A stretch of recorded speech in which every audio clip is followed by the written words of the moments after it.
ET Final Score is brought to you by Ashley Furniture.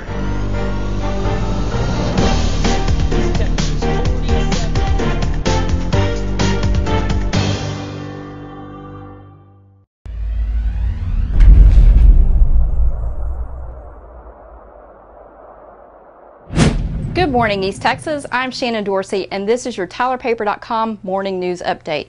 New this morning, Nike has severed ties with famed cyclist Lance Armstrong, citing insurmountable evidence that he participated in doping and misled the company about those activities for more than a decade. The clothing and footwear company said Wednesday that it terminated Armstrong's contract with great sadness, but does not condone the use of illegal performance-enhancing drugs in any manner. Armstrong said just minutes before the announcements from Nike that he was stepping down as chairman of his Live Strong cancer fighting charity so that the organization can steer clear of whirlwind surrounding its founder. Locally, the 2013 Tyler Cattle Barons Gala will take place June 8th with a theme that pays homage to the heritage of the East Texas oil industry and the American Cancer Society. Chairman Amy Barber and Trudy Williams announced during the gala's recent branding party that Rags to Riches drilling for a cure will take place on the Rio Nachos Ranch and feature entertainment, dancing, food, gaming, auctions, and a midway. Local firefighters clad in half their uniforms and ornately decorated bras took the runway to raise money for breast cancer Tuesday evening at the 3rd annual Bras for the Cause event, put on by the Women's Council of Realtors. For more details and many more photos, visit TylerPaper.com. Wednesday is Flavor Day in the Tyler Morning Telegraph, and here is food editor Christine Gardner with today's fresh ideas.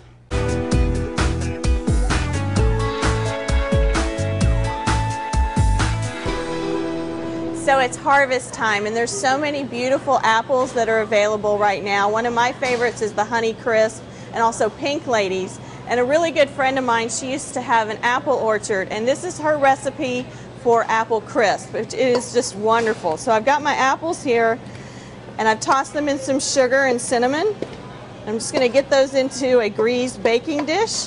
And this is so easy. This is just a little crumble topping, and I've got some flour and sugar, baking powder, salt, and you want to get that all stirred together, and then you're just going to mix in some melted butter.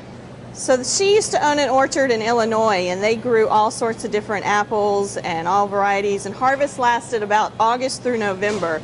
So this is one of her recipes that I just really loved, and she used to make it for dinner parties all the time, and I was really excited when she decided to share it with me.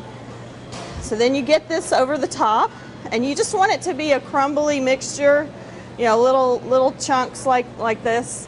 And this is going to go in the oven at about 375 for about 45 minutes until it gets nice and brown and bubbly. Just kind of keep an eye on it. And then to help it brown some, you're just going to take some milk